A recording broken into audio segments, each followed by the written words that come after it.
he makes work that is about, I guess it's kind of about tension.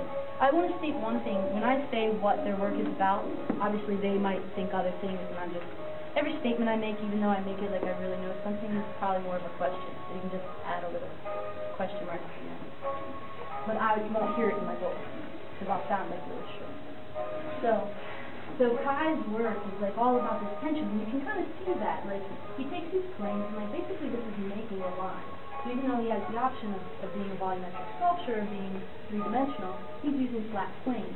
Similar to what I talked about with Meredith, like, it's not really taking on like a sphere, it's like more making a drawing. It's like its space that it moves within is actually conducting something on a two-dimensional surface.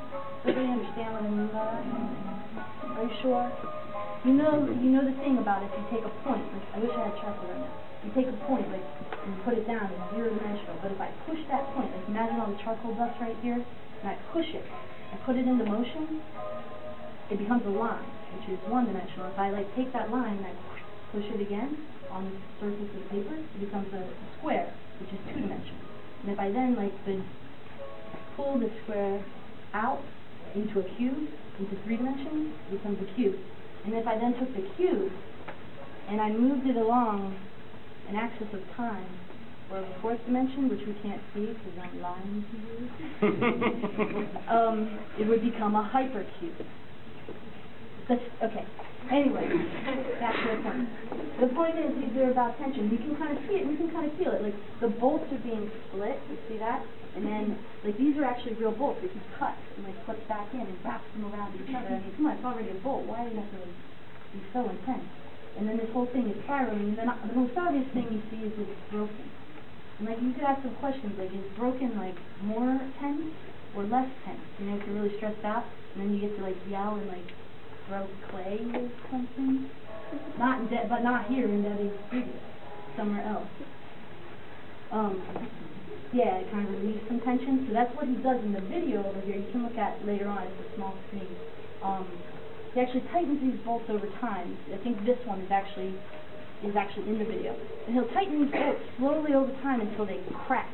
And they're kind of like plate tectonics in an earthquake. In fact, that one's called CMY quake. And the K is capitalized for CNYK. That's for the computer nerds. I mean, scholars of computer arts. And if you look at the base, even the base of the piece, this piece when I first saw it was suspended, and he ended up putting it on a support, which I think is actually really nice because the way he did it, he has these 2x4, or I guess they're 1x, well, I don't know, there's planks of wood there, and he drills holes through, and the same rope is tethered through the whole thing. So again, that concept of tension and tethering. It's the tension that holds those pencils in place.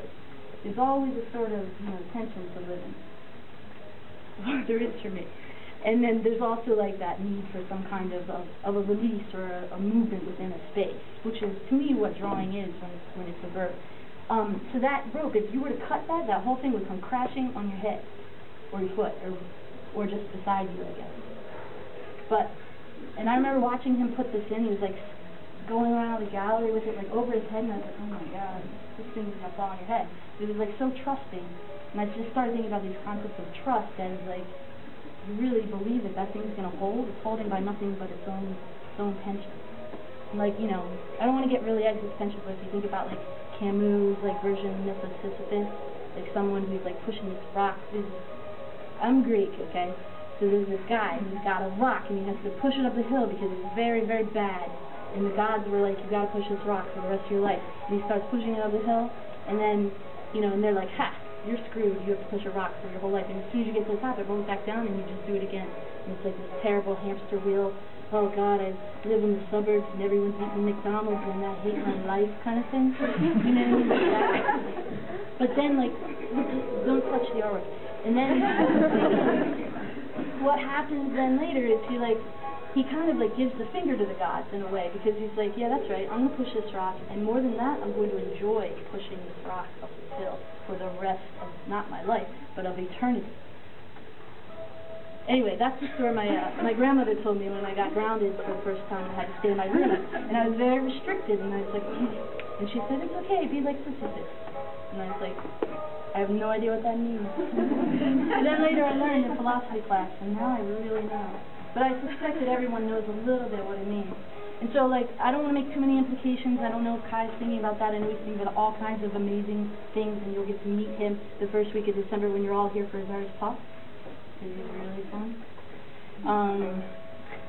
Okay, so that's his work, okay? So then, you know, it's all about this tension, it's holding himself up, then he goes over, he tightens the bolts until they snap and break, and they're like an earthquake and plate tectonics, and again, the concept of motion. So even in his pieces is more about potential motion, as compared to like Meredith, which is actually kinetic motion. You know the difference between potential and kinetic motion? Like if the pencil's sitting on the edge, but it's not going to fall, it's like potential, like, hey, you could fall. Or if you're like dating someone and you're like, well, they could be good, but they're not, that's when you break up with them because it's not kinetic, right? But for sculpture, it's okay. So here, I'm sorry I'm being so funny. You shouldn't have let me talk. I told you. I was going to have no. So here the energy is very potential, and in the video it becomes actual, but I would actually argue, and I know Kai is not connected to the video. He doesn't think of the video as art. He thinks of it, well, I don't think he really does think of it so much. It's just like a way to show you what's going on. And I actually think that the sculpture pieces are much more active because they have this constrained system of like wanting to show movement, and in a way that starts to show movement. Because you know how like if you watch a movie and you wish it ended another way, you start to think of all these like different ways it could have ended. That's like an example of like implied motion. Like you want this other thing to happen because you like have the freedom to think that. Or like in a two-dimensional drawing when you're making like the world's most beautiful figure drawing with a sensitive line. It's very important where you go off the page because the extension of your arm, even where the paper is not, gives like an implication to outside of the frame. And all art is about like kind of like all drawing is about kind of selecting a place and then like thinking about what's beyond it. You know what I mean? You're in love with someone, you see them like this. You can't see beyond because they're like right up in your face. You can't distinguish a background from them. Okay? Drawing should do this too. It should make you like see it so up close that you are allowed to like envision beyond. Alright, okay. Later we're going to do Tai Chi. Okay, I'm going to go